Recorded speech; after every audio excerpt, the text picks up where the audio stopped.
بیٹا دنیا تو کٹی جائے گی، دنیا میں ہمیشہ رہنے کے لیے کوئی بھی نہیں آیا، ایسی زندگی گزار جاؤ کہ تیری قبر جنت کا باغ بنے۔ انہوں نے اپنے بیٹوں کو بھی یہی ٹارگٹ دیا، بیٹی کو بھی یہی ٹارگٹ دیا۔ ہم نے اپنی بیٹی کو ٹارگٹ کیا دیا ہے، بیٹی ڈگری لے جا، پروفیسر بن جا، ڈاکٹر بن جا، تجھے طلاق بھی ہو جائے تو تو دنیا میں ذلیل نہ ہو۔ تو نے صرف دنیا کی اتنی چھوٹی سوچ تیری، تو ہندو تو نہیں ہے، تو کافر تو نہیں ہے۔ یہ کافر اور ہندوؤں کی سوچ ہے کہ بس اس جہان کو میٹھا گزار لو، اگلا جہان کس نے دیکھا ہے؟ مسلمانوں کی تو یہ سوچ نہیں ہے۔ مسلمانوں کا ٹارگٹ قبر ہوتا ہے، قبر۔ 10 دن کے لیے تو نے مری جانا ہو، کیا کچھ تیار کر کے کیا کچھ لے کر جاتا ہے۔ کبھی اس کی بھی اپنی اولاد کو، اپنے آپ کو فکر میں ڈالا کر، جہاں سے کوئی گیا ہوا واپس نہیں آیا۔ صحابہ اور ہم میں یہ فرق ہے۔ دیکھ لیجئے عبداللہ بن عمر رضی اللہ تعالیٰ عنہ ہر روز صبح بھی شام بھی اپنے بیٹوں کو واعظ کرتے تھے۔ اذا امسیتم فلا تنتظروا البصا، اے بیٹو شام ہو گئی ہے، صبح کا انتظار نہ کرو۔ صبح ہوتی پھر بلا لیتے، بیٹا صبح ہو گئی ہے، شام کا انتظار نہ کرو، ہو سکتا ہے شام سے پہلے ہم میں سے کوئی قبرستان چلا جائے۔ صبح بھی اپنے بیٹوں کو واعظ کرتے، شام کو بھی واعظ کرتے، شام ہو گئی ہے صبح کا انتظار نہ کرو، صبح ہو گئی شام کا انتظار۔ ایسی آخرت کی فکر سکھایا کرتے تھے اپنے بیٹوں کو۔ پھر بیٹے کا مائنڈ کیسا بن گیا؟ بیٹے کا مائنڈ انہی کا بیٹا ہے سالم، عبداللہ بن عمر رضی اللہ تعالیٰ عنہما کا بیٹا ہے سالم۔ بیت اللہ میں لوگ جمع ہو گئے، مدینہ پاک سے عمر فاروق کا پوتا ہے، محدث ہے، لوگ جمع ہیں۔ وقت کے بادشاہ نے دیکھا کس کے ارد گرد لوگ جمع ہیں، عبد الملک ہے۔ بولا گیا مدینہ پاک سے محدث آیا ہے، عمر فاروق کا پوتا سالم آیا ہے۔ اچھا، رک گیا، انتظار کرتا ہے لوگ کب جائیں، لوگ اپنے سوالات کب ختم کریں تو میں اس سے ملاقات کروں۔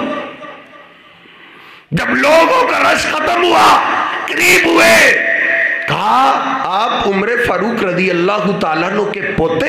جی۔ عبداللہ بن عمر کے بیٹے؟ جی۔ کہتے ہیں میں عبد الملک وقت کا بادشاہ ہوں، اللہ پاک نے مجھے بادشاہی دی ہے۔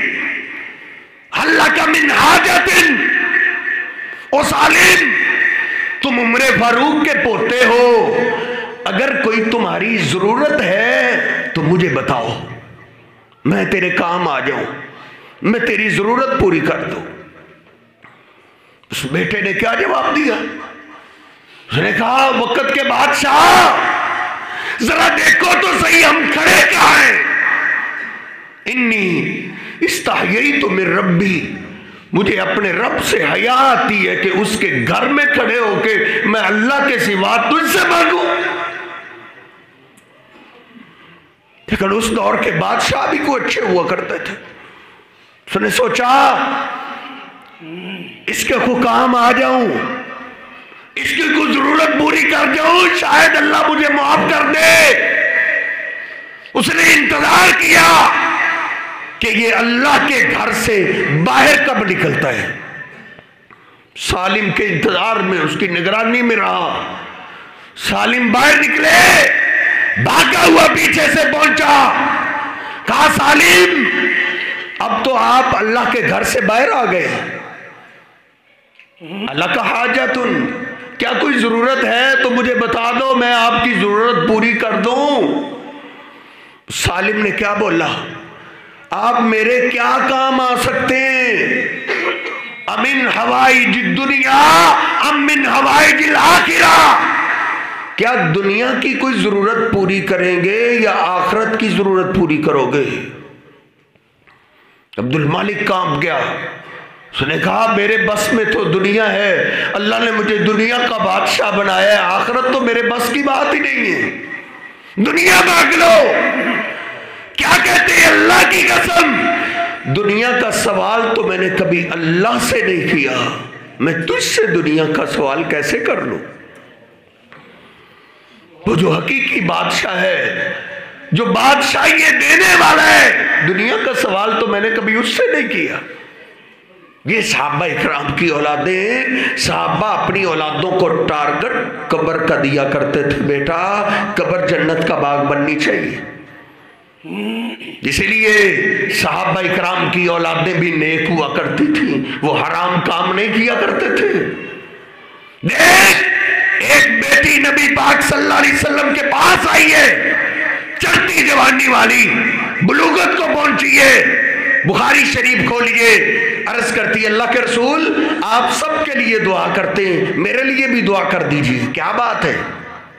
عرض کرتی انی اسرع فدعوا اللہ لی، اللہ کے رسول مجھے مرگی کا دورہ پڑتا ہے، دل چاہتا ہے آپ کے خطبات سنوں، آپ کے پیچھے نمازیں پڑھوں، لیکن مرگی کا دورہ پڑتا ہے، دعا کیجئے اللہ مجھے شفا دے دے۔ حکیم بھی کہتے ہیں یہ لا علاج مرض ہے، آپ دعا کر دیں۔ نبی پاک صلی اللہ علیہ وسلم نے کیا فرمایا؟ ان شئت دعوت اللہ ان یعافیکی، اگر تم چاہتی ہو تو میں دعا کر دیتا ہوں اور میرا اللہ تجھے شفا دے دے گا۔ وہ صرف دنیا کی سوچنے والے دیکھ، صرف 20-30 سال بڑھاپے کو ہی سب کچھ سمجھنے والے دیکھ، بچی کو آپ نے کیا گارنٹی دی ہے کہ میں ادھر سے دعا کروں گا میرا اللہ تجھے شفا دے دے گا، لیکن بیٹا ایک میرا مشورہ ہے، ان صبرتی ولکل جنہ، اگر اس لا علاج مرض پہ تم مجھ سے دعا نہ کرواؤ، صبر کرو تو بیٹا اس صبر کے بدلے میرا اللہ تجھے جنت دے گا۔ اس نے نہیں بولا اللہ کے رسول پھر مجھے اجازت دو، میں اپنے باپ سے مشورہ کر رہا ہوں، میرا باپ پتہ نہیں مجھے کیا بنانا چاہتا ہے، اللہ کے حبیب مجھے اجازت دو میں اپنی ماں سے اجازت لے کے آؤں، میری ماں کے پتہ نہیں کیا ارمان ہے، وہ بچی جانتی ہے ماں باپ کی تو ایک ہی بات ہوتی ہے بیٹا کسی طریقے سے تیری قبر جنت کا باغ بن جائے، ان کی تو یہی بات ہوتی ہے۔ وہ فوراً بولی، عرض کرتی اللہ کے رسول اگر آپ مجھے جنت کی ضمانت دیتے ہیں، اگر آپ گارنٹی دیتے ہیں کہ میری قبر جنت کا باغ بن جائے گی، اللہ کے رسول پھر آپ میرے لیے دعا مت کیجئے، ساری زندگی صبر کر کے میں اپنے رب سے جنت ہی لوں گی۔ صحابہ اکرام اپنی اولادوں کا ٹارگٹ قبر دیا کرتے تھے، قبر کہ قبر جنت کا باغ کیسے بنے گی۔ اس لیے سمجھائیے اپنی اولاد کو، کبھی واز کیا کر اپنی اولاد کو بھی، پرے پچایت کے اندر محلے داروں میں بیٹھ کے، دوست احباب میں بیٹھ کے تجھے بڑی باتیں آتی ہیں، کبھی اولاد کو بھی سمجھا لیا کر۔ جانتے ہیں اولاد کو سمجھانے والی ادا اللہ کو کتنی پسند آتی ہے۔ ایک باپ کا تذکرہ اللہ نے قرآن میں ایسے کیا ہے، اللہ نے ایسے ذکر کیا ہے جیسے اللہ اپنے پیغمبروں کا تذکرہ کرتا ہے۔ وہ کون تھا باپ؟ لقمان علیہ السلام۔ اللہ کہتا ہے وَلَقَدْ آتَيْنَا لُقْمَانَ الْحِكْمَةَ، لوگو لقمان باپ بڑا سیانہ تھا، اس کو ہم نے حکمت دی تھی، وہ سمجھدار تھا، وہ سیانہ تھا۔ اس نے کیا کیا؟ اللہ نے اس کو سمجھدار کہا ہے کہ یہ سمجھدار باپ تھا۔ کیوں؟ اللہ کہتا ہے میں اپنے محبوب پیغمبر پہ قربان جاؤں، میرے پیغمبر نے اس سورت کا نام ہی سورہ لقمان رکھ دیا تھا۔ اللہ کہتا ہے اِذْ قَالَ لُقْمَانُ لِابْنِهِ وَهُوَ يَعِظُهُ، میرے لقمان کو یاد کرو جب لقمان اپنی اولاد کو سامنے بٹھا کے ان کو واعظ کیا کرتے تھے۔ جس طرح میں آپ کو واز کر رہا ہوں اور آپ سن رہے ہیں، لقمان علیہ السلام اپنی اولاد کو سامنے بٹھا کے ایسے ان کو واز کیا کرتے تھے۔ اللہ پاک کو ان کی ادا یہ اتنی پسند آئی، اللہ نے ان کے واز کا تذکرہ اپنے قرآن میں کیا ہے۔ تو نے اپنے بیٹے کو کوئی بات بھی سمجھانی ہو، بیٹے کے دوستوں کو کہتا ہے میرے بیٹے کو یہ سمجھا، تیرے بیٹے کے دوست کیا تجھے سمجھائیں گے؟ تیرے بیٹے کو کیا سمجھائیں گے؟ خود ٹینشن لے، خود پریشانی لے، خود اپنی اولاد کو سمجھا۔ آخری دو باتیں کر کے بات ختم کرتے ہیں۔ سمجھدار باپ اپنی اولاد کو کیا تعلیم دے؟ یہ سیانہ باپ ہے نا جس کا تذکرہ اللہ نے اس قرآن کے اس مقام سورہ لقمان میں کیا ہے۔ اس باپ نے پہلا واز کیا کیا؟ اللہ کہتا ہے اس نے اپنے بیٹے کو کہا یا بنیا لا تشرک باللہ، اے میرے پیارے بیٹے اللہ کے ساتھ شرک نہیں کرنا۔ اللہ اکیلی ذات ہے، اس نے ہی تجھے پیدا کیا ہے، اس نے ہی تجھے نوازا ہے، تجھے آنکھیں اس نے دی، تجھے کان اس نے دیے، تجھے زبان اس نے دی ہے، تجھے پاؤں اس نے دیے، تیری باڈی کو اس نے بنایا ہے، ہزاروں سال تیری روح کو اللہ نے سنبھالے رکھا ہے۔ یہاں تو فیلیں گم ہو جاتی ہیں، تیری روح کو اللہ نے ضائع نہیں کیا، اور پھر اے بیٹے جہاں بھیجنا تھا تجھ میں ہی بھیجا ہے، اس کے ہی سارے احسانات ہیں۔ تیرے باپ کو بھی اس نے بنایا ہے، تیری ماں کو بھی اس نے بنایا ہے، اس اکیلی ذات سے شرک نہیں کرنا۔ بتوں کو لوگ اس وقت اللہ کا شریک بنایا کرتے تھے، آج کے مسلمانوں نے بندوں کو شریک بنانا شروع کر دی۔ اچھا بندوں کو، بتوں کو تو اللہ کا شریک نہیں بنا سکتے، تو بندوں کو بنا سکتے ہیں، پیغمبروں کو بنا سکتے ہیں۔ کتنی بڑی تعجب کی بات ہے، نبی پاک صلی اللہ علیہ وسلم کو پتھر اس لیے پڑے تھے، آپ فرمایا کرتے تھے لا شریک لہو، اللہ پاک کا کوئی شریک نہیں ہے۔ آج نادانوں نے اللہ کے محبوب پیغمبر کو ہی اللہ کا شریک بنا دی ہے۔ باپ کہتا ہے بیٹے اللہ کے ساتھ شرک نہیں کرنا۔ سورہ بقرہ کھولیے، ایک اور باپ ہے دنیا سے جا رہا ہے، پیغمبر ہے، ام کنتم شہداء اذ حضر یعقوب الموت اذ قال لبنیہ ما تعبدون من بعدی۔ باپ کی موت کا وقت آیا، بیٹوں کو بلا لیا، یوسف جیسا بیٹا ہے، بنیامین جیسا بیٹا ہے، بیٹوں کو بلا لیا، اے بیٹو میں جا رہا ہوں، مجھے تسلی دلاؤ، ما تعبدون من بعدی، میرے بعد تم عبادت کس کی کرو گے؟ کہیں میری قبر کی پوجا ہی تو نہیں شروع کر دو گے؟ کہیں میرے باپ دادا کی درگاہوں کی عبادت تو شروع نہیں کر دو گے؟ ما تعبدون من بعدی، اے میرے بیٹو مجھے بتاؤ میرے بعد تم عبادت کس کی کرو گے؟ بیٹے کہتے ہیں نعبد الہ کا۔ اے بابا آپ کیوں پریشان ہوتے؟ جیسی آپ نے ہماری تربیت کی ہے، سنگین سے سنگین جرم تو ہم کر سکتے ہیں لیکن شرک تو نہیں نہ کر سکتے۔ آپ کے جانے کے بعد ہم اللہ کی عبادت کریں گے۔ سمجھدار باپ اپنی اولاد کو پہلی نصیحت یہ کرتا ہے شرک کے قریب نہیں جانا۔ اور دوسری اور آخری بات، لقمان علیہ السلام نے اپنے بیٹے کو دوسری بات کیا فرمائی؟ یا بنیا اقم الصلاۃ، او میرے پیارے بیٹے تو نے نماز نہیں چھوڑنی، ساری زندگی نماز کی پابندی کرتے رہنا ہے، یہ اللہ پاک کا حق ہے۔ تو اللہ کا حق ادا کرتا رہے گا، اللہ اپنی مخلوقات سے تیرے حق پورے کرواتا رہے گا۔ یا بنیا اقم الصلاۃ، او بیٹے نماز کی پابندی کرتے رہنا، نمازی بنا اپنی اولاد کو اگر چاہتا ہے نا۔ نبی پاک صلی اللہ علیہ وسلم فرمایا کرتے تھے جعلت قرۃ عینی فی الصلاۃ، لوگوں میری آنکھوں کی ٹھنڈک میرے رب نے نماز میں رکھی ہے، نماز میں۔ اگر آپ چاہتے ہیں نا آپ کا بیٹا آپ کی بیٹی آپ کی آنکھوں کی ٹھنڈک بنے تو سب سے زیادہ سختی نماز پہ کرو. اولاد کی تربیت نماز سے کیجئے. نبی پاک صلی اللہ علیہ وسلم نے بھی سب سے زیادہ سختی اولاد پہ نماز کی ہے، نماز کی. آپ فرماتے ہیں مرو اولادکم بالصلاۃ وہم ابناء 7 سنین. جب آپ کا بیٹا بیٹی ان کی عمر 7 سال کی ہو جائے، 7 سال عمر ہو گئی ہے، اپنے بیٹے بیٹی کو نماز سکھا دو.